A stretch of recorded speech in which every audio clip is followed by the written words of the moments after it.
The People's Republic of China is a country in East Asia governed by the Communist Party of China. It is the world's most populous country with a population of around 1.4 billion people, which attracts much attention. China's one-child policy has probably gotten the spotlight as much as the size of its population has. The one-child policy was introduced in 1979 by Chinese leader Deng Xiaoping to curb China's rapidly growing population. The goal of the policy was to make sure that population growth did not outpace economic development and to ease environmental and natural resource challenges and imbalances caused by a rapidly expanding population. It is estimated that the one-child policy prevented up to 400 million births since it was instituted. The measure ended on October 29, 2015 because of demographic reasons. About 30% of China's population is over the age of 50, and the number of workers entering China's overall labor force has been declining for the last 30 years, a trend that is expected to accelerate. One of the unintended side effects of the one-child policy is that China is now the most gender-imbalanced country in the world due to a cultural preference for male offspring. This has resulted in the practice of couples opting to abort female fetuses, which is legal in China. The gender ratio in China is 117.6 boys for every 100 girls born. Some researchers estimate that there will be approximately 30 million more young men than women in China by 2020.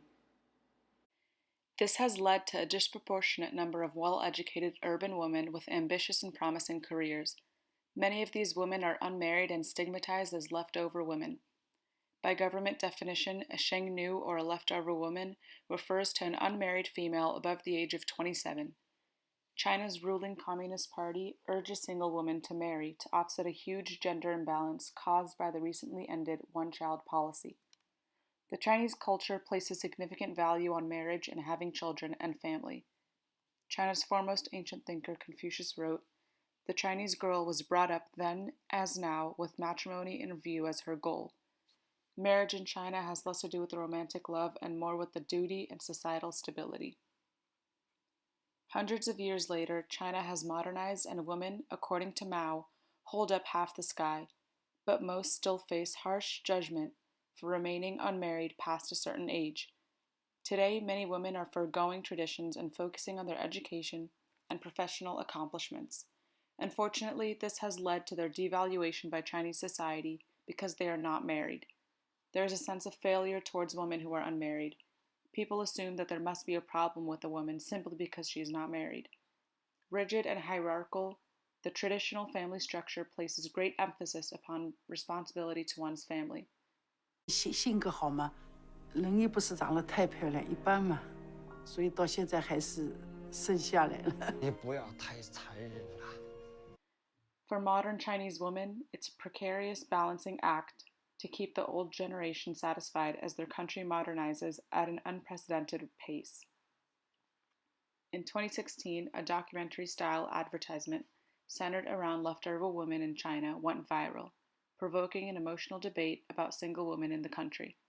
The clip was produced by luxury Japanese skincare line SK-II and was created as a rally cry for young women to continue the fight for happiness on their own terms. 你说要真正找不到，也是我们老两口一个心病。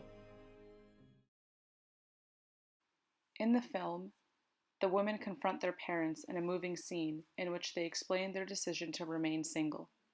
Tears are shed and the burden of expectation is set aside. However, it is an advertisement, and it has to have the fairy tale ending that does not necessarily take place in reality. Nonetheless, it has incited inspiration among many women who resonate with the message. 是优秀的女孩啊，胜兰要努力呀。